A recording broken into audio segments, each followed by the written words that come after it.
E aí pessoal, tudo joinha? Eu sou o Sérgio Cassioli, estou aqui para mais uma videoaula, desta vez sobre microcontroladores PIC. Hoje teremos uma novidade, estaremos utilizando a nova placa da KitsPIC, a PIC-Tico. Trata-se daquela placa que eu fiz o unboxing com vocês há pouco tempo atrás, e essa será a nossa primeira utilização dessa placa, que tem se demonstrado muito boa, muito eficiente. E prática também, né? Direto na USB, direto no computador, sem fonte externa, sem cabo conversão, sem coisa nenhuma, muito boa. Eu continuo ruim da gripe, peço desculpas pelo áudio, vai ficar realmente um pouco comprometido, mas espero conseguir ser claro nas explicações. E eu espero que eu consiga passar mais estas instruções para vocês, ok? Então, na videoaula de hoje estaremos utilizando aquele detector de presenças, que é o PIR, né? Foi o mesmo que eu fiz como circuito eletrônico, só ele, eu liguei só ele com transistor, enfim. Fiz um detector de aproximação para acender uma luz, e desta vez estarei incorporando esse mesmo componente, esse mesmo sensor, a um PIC. Tá? O objetivo seria utilizar o PIC para criar inteligências ao sentir uma presença. Então, como faríamos isso? Imagine alguém passando em frente a um sensor, você sabendo que tem alguém ali, você tomando algumas ações. Uma máquina oferecendo, abrindo uma propaganda específica, algum equipamento se ligando, enfim, a criatividade de vocês está livre. Está totalmente livre, sem bloqueios nenhum, para vocês criarem o que quiserem em função disso. No exemplo de hoje, eu fiz apenas a lâmpada. Aquela lâmpada vai acender quando houver uma presença. E não estaremos mais utilizando o timer do sensor de presenças. E sim, o timer agora será controlado pelo microcontrolador PIC, onde estaremos utilizando pela primeira vez aqui nas nossas videoaulas o timer 0. Eu vou dar uma explicaçãozinha de como funciona o timer 0, como você faz os cálculos para criar uma interrupção, e assim nós estaremos utilizando a temporização por ele. E no final ele faz um efeito para dizer, para informar que a luz vai se apagar. Ok? Vamos lá então? Venham comigo! E a nossa videoaula de hoje tem o patrocínio da Lab Center Electronics, que desenvolve o Isis Proteus e que é distribuído pela Anacom Eletrônica.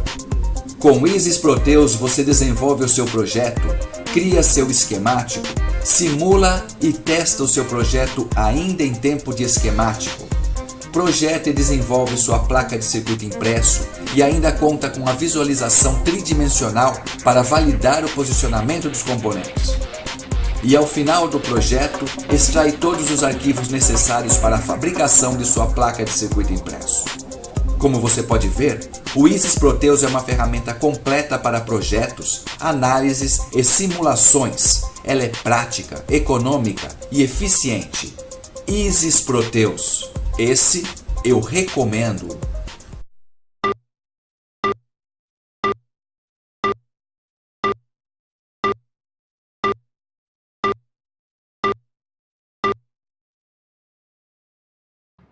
Então, como eu disse para vocês hoje, estaremos utilizando o microcontrolador PIC e vamos utilizar o recurso de timer 0.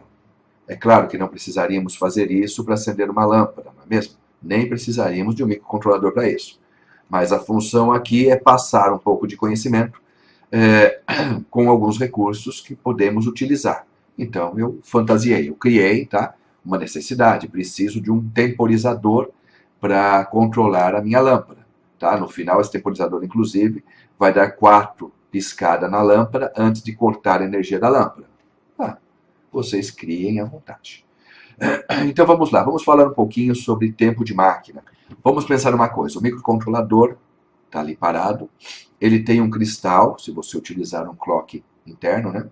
Ele tem um cristal oscilando, tocando o ritmo dessa banda, tá certo? Fazendo com que ele produza, com que ele trabalhe.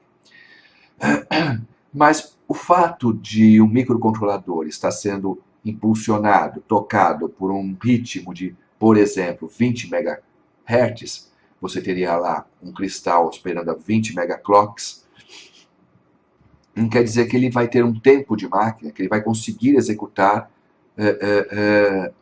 a 20 MB.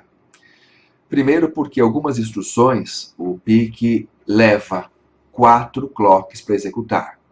Então você dá um comando, ele precisa de 4 clocks para executar esse comando. Existem comandos que ele precisa de 2 clocks, tá? De qualquer forma, nós costumamos adotar 4 clocks, que é a pior condição. Então, se você tem lá um cristal oscilando a 20 megas, você tem que saber que de cara o teu sistema vai estar operando a 5 MB, que vão ser os 20 dividido por 4, tá certo? Eu tenho 20 pulsos, mas eu vou utilizar de 4 em 4, tá certo? Então, resulta em 5 MHz. Mas nós não vamos trabalhar com ele. Imagine que seria algo bastante rápido, se você quiser contar 1 segundo. Quantos clocks, quantos ciclos de máquina, quantas instruções você teria que ficar esperando para ele dar 1 segundo? Um desperdício. Então, para essas coisas existe um recurso dentro do PIC, que é chamado de Prescale. O Prescale é você configura quantos clocks para 1 você vai fazer com que ele trabalhe.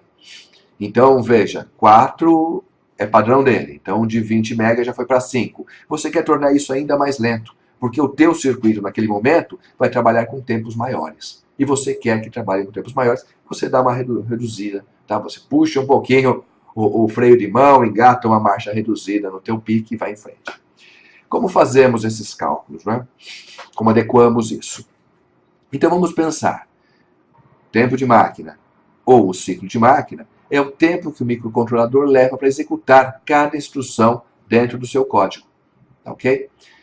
Por exemplo, vamos imaginar que tenhamos, ou vamos imaginar um microcontrolador PIC de 16 bits rodando com um cristal de 20 MHz. Vamos utilizar um Prescale de 1 para 4. Ok? Então, se o cristal tem 20 MHz, o PIC irá trabalhar, normalmente, por default, 20 dividido por 4, a 5 MHz, foi o que eu acabei de explicar. Isso você já tira de cara. Então, como sabemos que a frequência é 1 sobre o tempo, sobre o período, isso também implica que o período é igual a 1 sobre a frequência. Tá? Isso é nossa lei da física. Então, para calcular esse tempo, temos o tempo é igual a 1 sobre 5 mega, 5 milhões, 5 vezes 10 a sexta potência, ok? 1 sobre 5 milhões vai dar 0,00002. Em outras palavras, tá? Movendo essa vírgula, nós vamos ter um tempo de 0,2 vezes 10 a menos 6, ou 0,2 microsegundos, tá ok? Então, as nossas instruções estarão sendo executadas a essa velocidade. Agora, para calcular o tempo de overflow, o tempo de estouro, veja, como é um microcontrolador é de 16 bits, ele tem uma capacidade de endereçamento, tá? Se você colocar lá 16 bits e for transformar isso em decimal, você vai chegar ao número 65535. É o máximo que esse microcontrolador vai conseguir endereçar. Então ele tem um contador de instruções. Ele vai contando 1, mais 1, mais 1, mais 1, mais 1, mais 1. Quando chegar a 65.535, ele vai ter um estouro desse contador.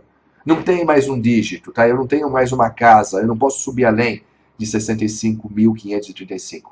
O que ele faz? O que é projetado para fazer? Ele zera esse contador e sobe um no outro registrador, dizendo que houve o estouro, houve o overflow. Agora, como a gente sabe o tempo que isso vai ocorrer? De quanto em quanto tempo vai ocorrer o overflow? Para isso, nós tomamos essa parte de baixo do cálculo. Como estamos utilizando um Prescale de 1 para 4, precisamos multiplicar esse valor pelo Prescale utilizado. Neste caso, 4. Ok? Então, o overflow do timer, acima calculado, será 2 microsegundos vezes o Prescale, que é 4, vezes a capacidade de endereçamento, nesse caso 16 bits, 65.535. Isso tudo vai dar 0,052428, que arredondando e movendo essa vírgula para a direita, teríamos 52,43 milissegundos. Tá? Então, como não há como programar quebrados, só inteiros, nós trabalharíamos com 52 milissegundos. A cada 52 milissegundos haverá o estouro de overflow dentro do microcontrolador PIC. Ok? Então veja, eu fiz uma simulaçãozinha aqui dentro do Proteus, já está tudo, deixei tudo pronto aqui para ganharmos tempo, tá? Para sermos um pouco mais eficientes.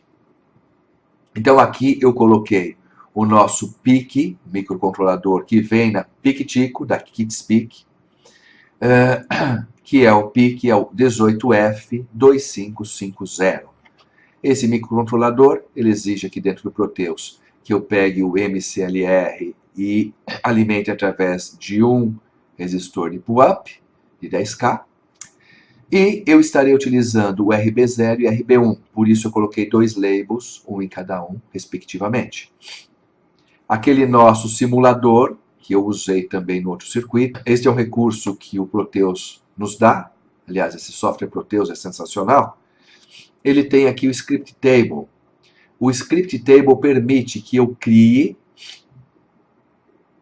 um programa, uma macro, que será executada para simular um componente que eu tenho, um circuito que eu tenho, um dispositivo que eu tenho, enfim. Então, veja, nesse caso, isso aqui para mim virou uma caixa preta que vai soltar um sinal daqui conforme a minha programação. Aqui dentro, o que eu pedi para que ele fizesse? Eu criei um loop, então eu dei o label loop, e falei para ele, olha, out igual a 1, dê uma saída em nível alto. Espere, sleep for, durma por 0,2 segundos. Ele vai ficar sem fazer nada por 0,2 segundos. Aí manda esse nível para 0. Então ele subiu por 0,2 segundos, caiu, ficou em 0. E agora eu peço para ele fique por 600 segundos parado. Propositalmente eu fiz uma detecção de uma presença e depois ficou 600 segundos, certo? 10 minutos parado, sem nenhuma detecção de presença. E ele vai ficar voltando para o loop. Então ele vai ficar em nível 0 por 10 minutos.